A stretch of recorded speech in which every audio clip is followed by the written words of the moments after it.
mo ba ang pakpak o legman ka ba? Favorite mo ang dibdib? At ngayon, alamin na natin mula sa ating hot and spicy judge na si Mr. Derek Ramsey kung sino ba ang susunod na grupo na sasabak sa Grand Finals natin dyan sa Cebu.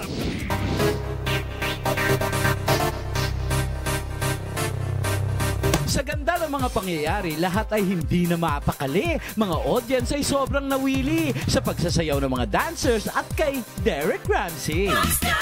Type mo ba ang pakpak o legman ka ba? Favorite mo ang dibdib o mahilig ka sa puwit?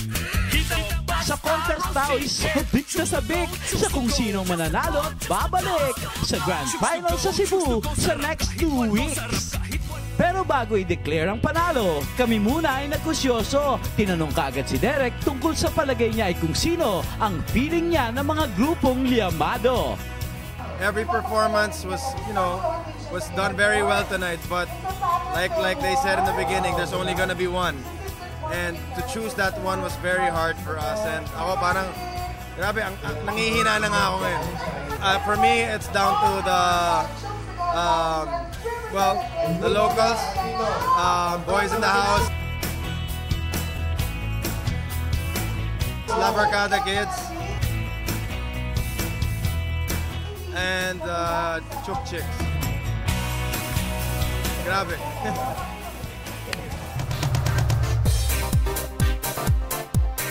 Garnering a score of 84.59 goes to the Barcada Kids! The Barcada Kids, congratulations! You are going to the Grand Final!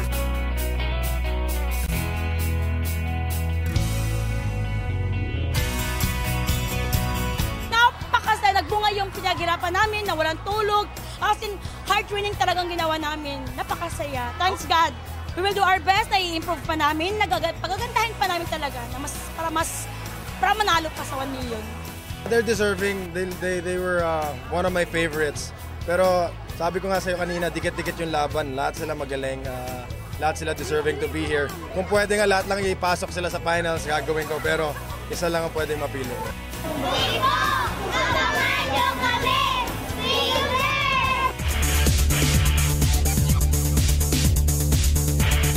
Maging si Derek ay hindi na makaresist sa chicken dance fever na nakakamiss. Kaya maging over dinner, siya na ay hindi nagmintis na magsayaw sa Chooks to Go jingle at wow! Chooks to Go! Type mo ba ang pakpak o legman ka ba? Favorite mo ang dibdib o mahilig ka sa puwit? Hita man o pecho, basta roast chicken. Chooks to Go, Chooks to Go! Nais ko lang po pasalamatan muli ang DCs para sa aming outfit ni Saisi at ang Victory Central Mall sa Caloocan para sa aming venue. At syempre, Doc Jansen at Jeremy sa hair and makeup. At ito pa, ang living water system through the courtesy of Engineer Bel Prades at Mr. Edward Prades. Kuya Mark, ang bilis talaga ng oras, lalo na't ganyan kagagaling ang mga contestants. Correct, at lalong bibilis patitibok ng ating mga puso dahil next Sunday, mga grupong matitindi pa rin ang mag-showdown sa ating South Mindanao Super Regionals na gaganapin sa Matina Town Square, Davao. So, kita-kits ulit, 10:30 a.m. sa susunod na Sunday, dito pa rin sa Studio 23, Ibabarkada.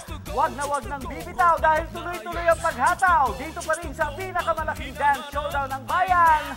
Ang Chooks to Go sa Yao Fever! The 1 million peso chicken dance showdown! Type mo ba ang pakpak o legman ka ba? Favorite mo ang dibdib o mahilig ka sa puwit? Hita man o pecho, basta roast chicken. Chooks to Go, Chooks to Go. Chooks to Go, Chooks to Go. Chooks to Go, Chooks to Go. Sarap kahit walang sauce. Chooks to Go, Chooks to Go. Roast manok na ayos. Chooks to Go, Chooks to Go. Ang hinahanap ay napakasarap. Basta roast chicken na sa manok ang sarap. Chooks to Go. Pasalubong sa pamilya o bigla ang handaan. Laging bagong roasted na sa manok ang sarap. Laging hinahana, basta roast chicken. Chooks to Go, Chooks to Go. Chooks to Go, Chooks to Go. Chooks to Go, Chooks to Go. Sarap kahit walang sauce. This program was brought to you by Bounty Fresh, Asia's Best Chicken, The Voice of Cebu, The Commuter Express, The Daily Tribune, Mindanao Gold Star, Energy FM, DYRC AM Cebu, and Chooks To Go Oven Roasted Chicken. Masarap kahit walang sauce.